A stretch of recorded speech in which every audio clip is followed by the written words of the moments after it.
नमस्कार, आप देख रहे हैं जन न्यूज भारत।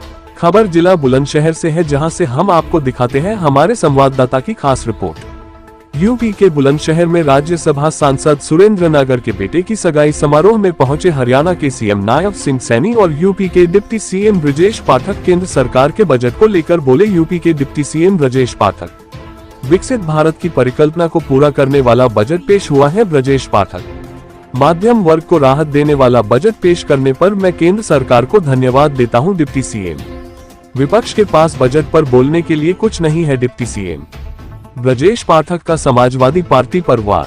समाजवादी पार्टी पूरी तरह दिग्भ्रमित है। ब्रजेश पाठक आगामी 5 फरवरी को दिल्ली में होने वाले मतदान पर बोले ब्रजेश पाठक, दिल्ली विधानसभा चुनाव में भाजपा की प्रचंड बहुमत होगी। डिप्टी सीएम राज्यसभा सांसद सुरेंद्र नागर के बेटे की सगाई समारोह में शिरकत करने आए थे। Deputy CM bite Brajesh Pathak. Deputy CM Bulandshahr, Rajya Sabha सांसद सुरेंद्र नागर के पुत्र के सगाई समारोह में पहुंचे हरियाणा के मुख्यमंत्री नायब सिंह सैनी। दिल्ली चुनाव में भाजपा की सरकार बन रही है। पिछले 10 साल से दिल्ली में चल रही झूठ की दुकान को जनता समझ गई है। केजरीवाल ने सिर्फ अपने लिए काम किया है, जनता के लिए कुछ नहीं किया। केजरीवाल ने दिल्ली में सिर्फ झूठ परोसा है। दिल्ली की जनता आज भी गंदा पानी पीने को मजबूर है। बाइट नायब सैनी, मुख्यमंत्री हरियाणा। सबकी नजरें दिल्ली पे टिकी हुई है। दिल्ली के अंदर 8 तारीख को भारतीय जनता पार्टी की सरकार बन रही है और वहाँ जो झूठ की दुकान पिछले 10 वर्षों से खुली हुई थी, लोग अब उसको समझ चुके हैं और 8 तारीख को झूठ की दुकान पे ताला लग जाएगा। जो वायदे वहाँ के लोगों से किए थे वो खाली वायदे ही रहे, उनके ऊपर काम नहीं हुआ। काम अगर हुआ है, उन्हें अपने लिए काम किया है, जनता के लिए कोई काम नहीं किया। दिल्ली के लोगों को आज भी पीने का 10 वर्षों के अंदर गंदा पानी मिल रहा है। उनके सीवरेज ओवरफ्लो हो रहे हैं। गलियों के अंदर सीवरेज के गंदे पानी से गुजर करके आना जाना पड़ता है। वहाँ के नाले ब्लॉक है। जो उसने वायदे किए थे, चाहे उसने ये कहा था कि हम क्लिनिक मोहल्ले के माध्यम से उनको सहायता देंगे। आदरणीय प्रधानमंत्री जी ने आयुष्मान योजना, जो 5 लाख रुपए का एक गरीब व्यक्ति को अधिकार दिया था, उससे वंचित रखा है। आज वो भी समझ रहे हैं 8 तारीख के बाद उन लोगों को 10 लाख रुपए का अधिकार नरेंद्र मोदी और दिल्ली की सरकार देगी। ये उनके जहन में है, क्योंकि ये केजरीवाल लगातार झूठ परोसता रहा है। अगर उसको कोई काम के लिए बोलते थे तो मोदी को गाली देता था, अगर कुछ कहते थे तो एलजी को दोषी ठहराता था। और जब उसने जो वायदे किए और ये बात उसने कही कि मैं 2025 में यमुना की अगर सफाई नहीं की तो मैं वोट मांगने नहीं जाऊंगा, तो किस मुंह से वो जाता? आरोप लगा दिया। अपने ऊपर से गारा उतारने वाली बात है। और अब लोगों ने मन बना लिया कि इस प्रकार के झूठे व्यक्ति का दिल्ली में कोई स्थान नहीं है और उसको बाहर का रास्ता दिखाने का काम। सर, आप यमुना का जल आपने ग्रहण किया, उसके बाद में एक वीडियो जारी हुआ, वो जल वापस बाहर आया है, जिसको लेकर के विपक्ष ये केजरीवाल को हमला पर है। केजरीवाल को पूछना, कल ही बजट पास हुआ है।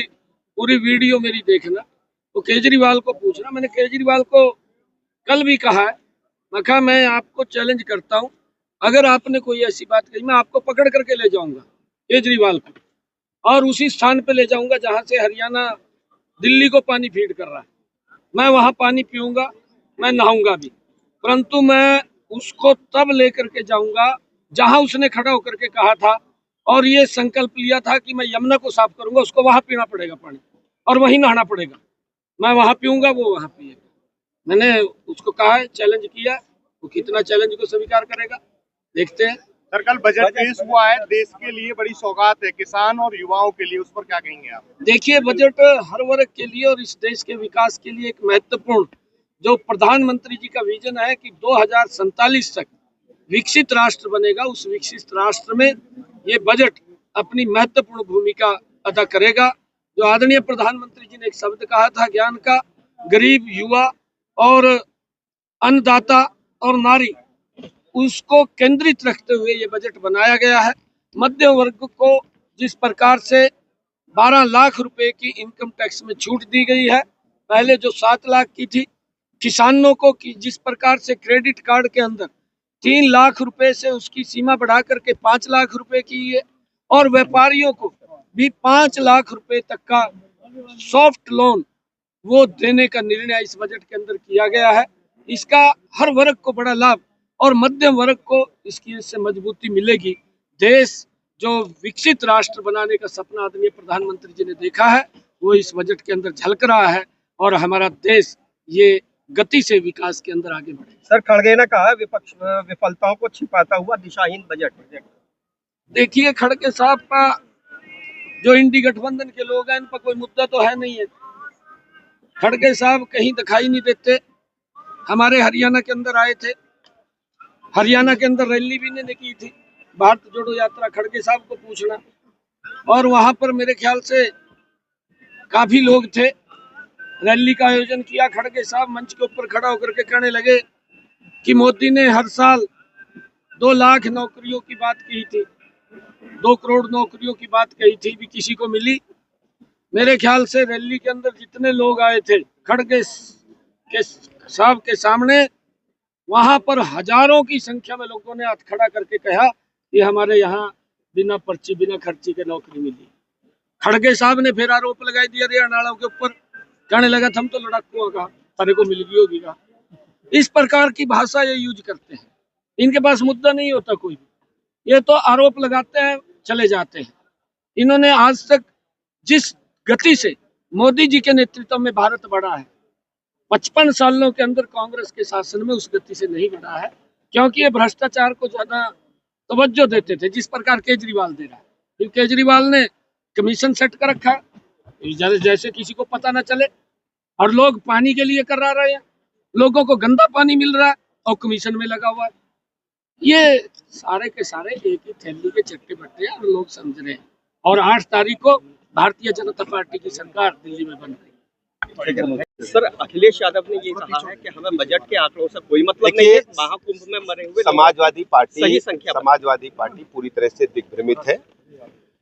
माननीय प्रधानमंत्री नरेंद्र मोदी जी के नेतृत्व में कल जो बजट प्रस्तुत हुआ है ये विकसित भारत के संकल्प को पूरा करने वाला बजट है। नए भारत की परिकल्पना जो सदियों से होती आई उसको पूरा करने वाला बजट है। युवाओं को, महिलाओं को, विशेषकर चिकित्सा जगत को नई गति देने वाला बजट है।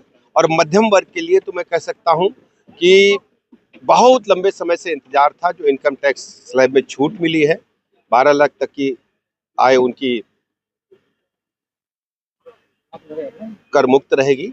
इसके लिए मैं आदरणीय प्रधानमंत्री नरेंद्र मोदी जी का, पूरी केंद्र सरकार का हृदय से अभिनंदन करता हूं, आभार प्रकट करता हूं। खड़गे ने कहा विपक्ष विफलताओं को छिपाता हुआ दिशाहीन बजट। आप जानते हैं ये कांग्रेस, समाजवादी पार्टी, इंडी गठबंधन के लोगों के पास कहने के लिए कुछ नहीं है।